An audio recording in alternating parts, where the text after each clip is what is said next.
This is Plant-Based Briefing.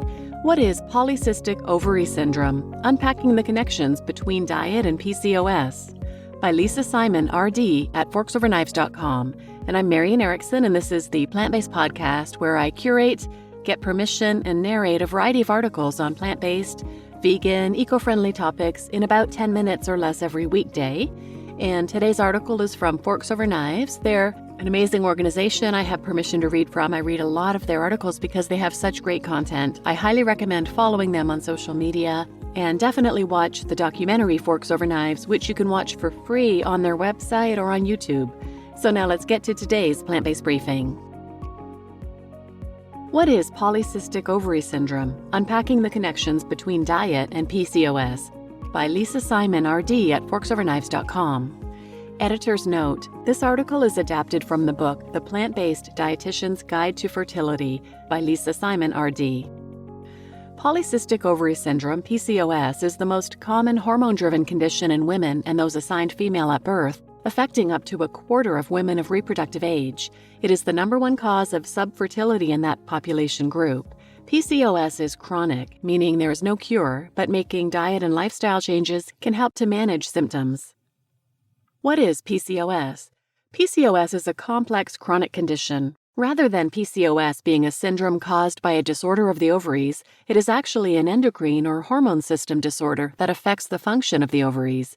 It also causes general metabolic symptoms. What are the signs and symptoms of PCOS? Higher circulating levels of androgens, sex hormones, is one of the main diagnostic criteria for PCOS and is thought to affect up to 80% of patients with the condition. This is why so many women with PCOS experience difficulties conceiving, as it causes disruptions to the menstrual cycle, resulting in many turning to fertility treatments to help them conceive. Other symptoms include weight gain, excess body hair, skin problems, hair loss, fatigue, depression, and insulin resistance. Insulin resistance and PCOS. Our bodies produce insulin, a hormone, to allow our fat and muscle cells to take up glucose from our bloodstream. It also allows our liver to store it. In insulin resistance, the hormone is less effective and we have to produce more and more insulin from our pancreas to encourage our cells to take up glucose.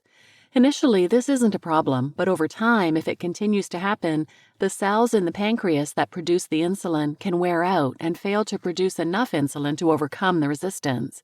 This then results in high blood glucose levels and ultimately the development of type 2 diabetes. Learn more about insulin resistance linked here. The incidence of insulin resistance in the general population is around 10 to 25%, but in women with PCOS, it may be as high as 95%. PCOS is a complex condition. We know it involves a combination of lifestyle and genetic factors, but the cause is not fully understood. While there is no cure for PCOS, making positive diet and lifestyle changes can help the body's tissues use insulin more effectively and improve PCOS symptoms, because as insulin levels drop, so do androgen levels. The role of advanced glycation end products, or AGEs. Harmful compounds known as advanced glycation end products are an important dietary factor when it comes to PCOS. On a basic level, AGEs are formed in the body when sugars attach to proteins. There are many routes for the entry of AGEs into our bodies. They are made internally, but there are also outside sources, including diet, alcohol, and smoking. These compounds are a known risk factor for heart disease and stroke, as they can stiffen our arteries, but they are also associated with decreased male and female fertility. We have receptors for AGEs throughout our body, including throughout the male and female reproductive tract. When AGEs attach to these receptors, they can cause damage to cells and DNA and cause inflammation. In men, they may cause damage to the DNA in sperm and reduce sperm quality, and in women, they can accumulate around the ovaries and inside the uterus. This can lead to early ovarian aging and failure of the embryo to implant. Women with PCOS have been shown to have more than twice the average circulating level of AGEs. Reducing dietary AGEs is vital for all women and men trying to conceive, but especially for women with PCOS.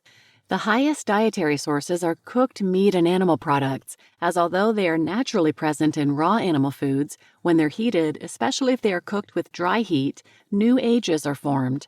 If you're considering reducing the animal products in your diet, meat is the best place to start. It is worth noting that although plant foods are much lower in ages, there are certain foods that contain significant amounts, and these include roasted nuts and toasted bread. My advice would always be to eat nuts in their whole natural form, as these are packed with fertility-friendly nutrients, and to avoid over-browning your toast. The importance of fiber for managing PCOS. Increasing fiber intake is an important part of dietary management of PCOS, as lower fiber intakes are associated with an increased risk of insulin resistance. Fiber slows down the absorption of glucose and can therefore help to regulate blood glucose levels.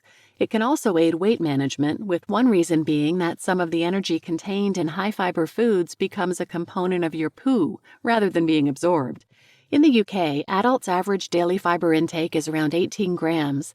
In the US, it's around 15 grams, much lower than the recommended 30 grams per day. It's important to highlight that the only foods that contain fiber are plant foods. There is no fiber in meat, fish, dairy, or eggs. Benefits of healthy lifestyle changes for PCOS.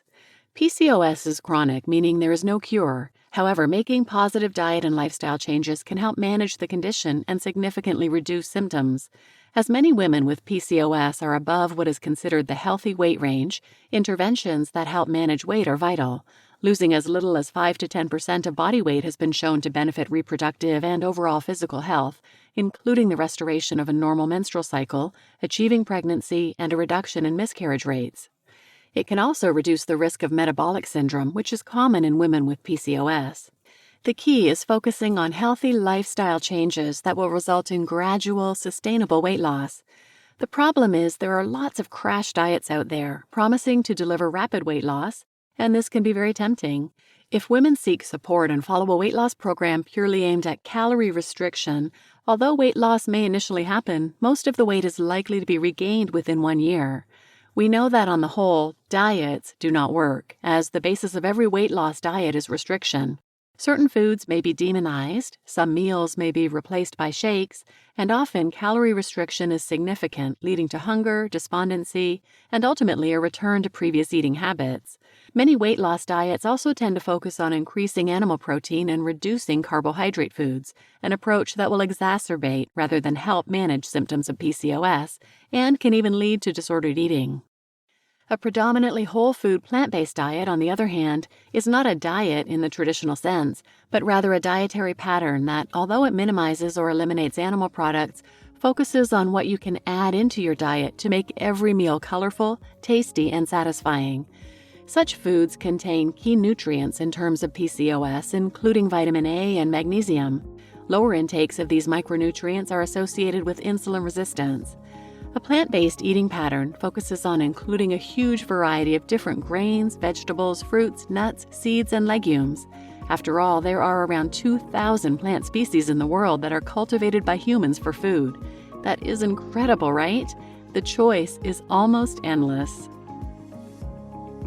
You just listened to What is Polycystic Ovary Syndrome? Unpacking the Connections Between Diet and PCOS by Lisa Simon, RD, at forksoverknives.com. And I'm your host, Marian Erickson. Please share this episode with anyone who might benefit, and thanks for listening.